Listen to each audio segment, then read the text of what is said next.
Hello guys, welcome to code magic. మనం ఈరోజు variable and data type గురించి తెలుసుకుందాం. సో వేరియబుల్ అంటే ఏదైనా ఒక వాల్యూని హోల్డ్ చేసే కంటైనర్ అనమాట. ఫర్ ఎగ్జాంపుల్ ఒకసారి నేను సబ్లైమ్ టెక్స్ట్ ఓపెన్ చేస్తాను చూడండి. సో మన దగ్గర 5 అనే వాల్యూ ఉంది. ఈ 5 అనే వాల్యూ ఏదో ఒక పేరు ఇవ్వాలి దానికి మనం. సో అప్పుడే మనం ఈ 5 అనేది ఏలో ఉంది అని చెప్పగలం. సో అలాగే ప్రతి వేరియబుల్ అనేది ఒక వాల్యూని హోల్డ్ చేస్తుంది.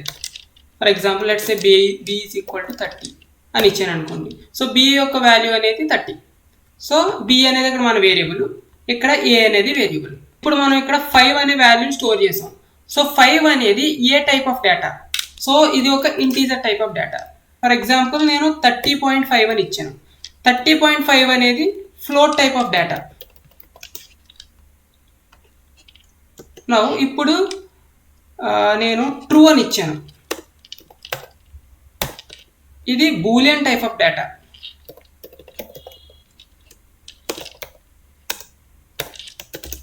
ఇది boolean type of data.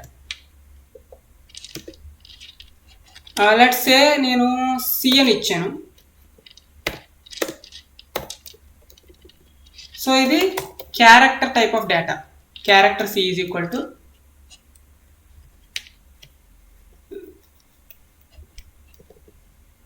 C అని ఇస్తే ఇది ఒక character type of data. Character type of data ఎలా చెప్తున్నాం అంటే ఇక్కడ కోట్స్లో ఉంది కాబట్టి ఇది ఒక క్యారెక్టర్, సింగిల్ క్యారెక్టర్ మనం సికి అసైన్ చేసాం.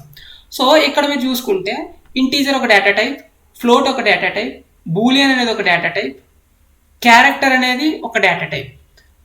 దీనికి వచ్చిన వేరియబుల్స్ ఏ అనేది ఒక వేరియబుల్, బి అనేది ఒక వేరియబుల్. లెట్స్ సే బిఎల్ అని తీసుకుందాం, కన్ఫ్యూజన్ లేకుండా ఉంటుంది. సో బిఎల్ అనేది ఒక వేరియబుల్, సి అనేది ఒక వేరియబుల్. సో ఇవి మనకే వేరియబుల్స్. ఇప్పుడు మనం వీటిని ప్రింట్ చేసి చూద్దాం.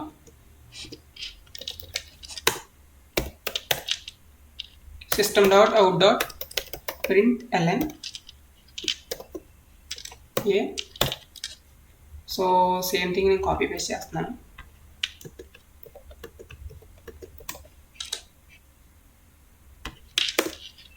బి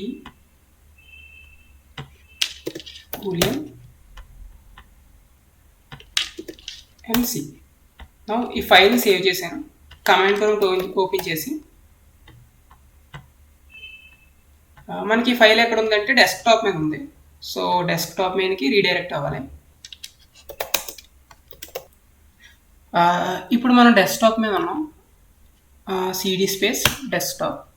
సో ఇప్పుడు మనం డెస్క్టాప్ మీదకి వచ్చాం అనమాట. ఇప్పుడు దీన్ని రన్ చేద్దాం.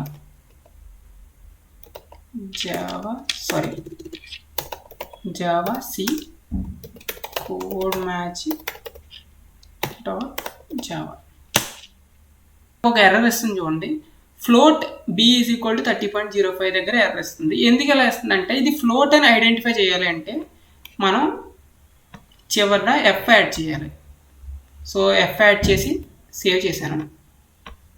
ఇప్పుడు మళ్ళీ రన్ చేద్దాం. సో ఇది మనకు బయట కూడా అయితే జనరేట్ అయింది అనమాట. So Java space code magic.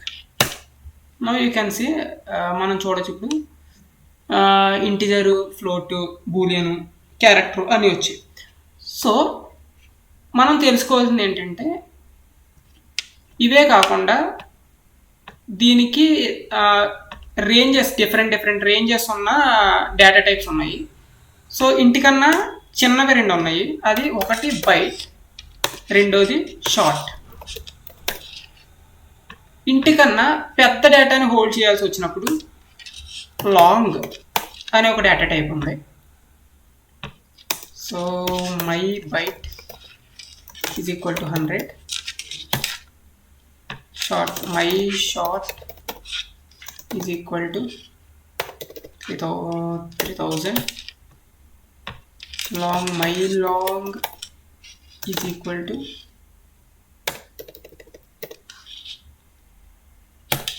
L.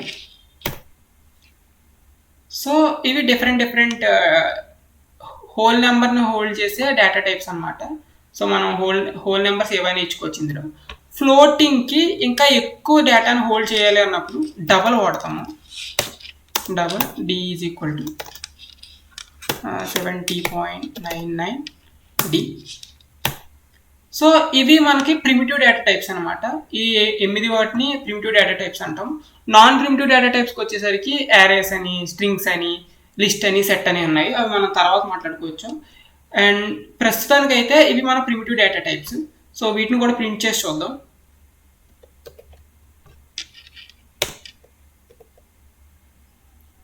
So mylong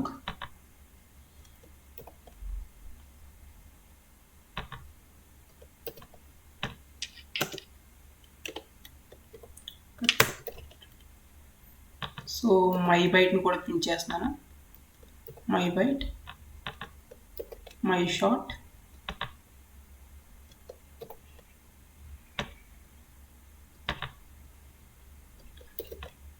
and double వాల్యూని కూడా ప్రింట్ చేస్తున్నాను ఇక్కడ.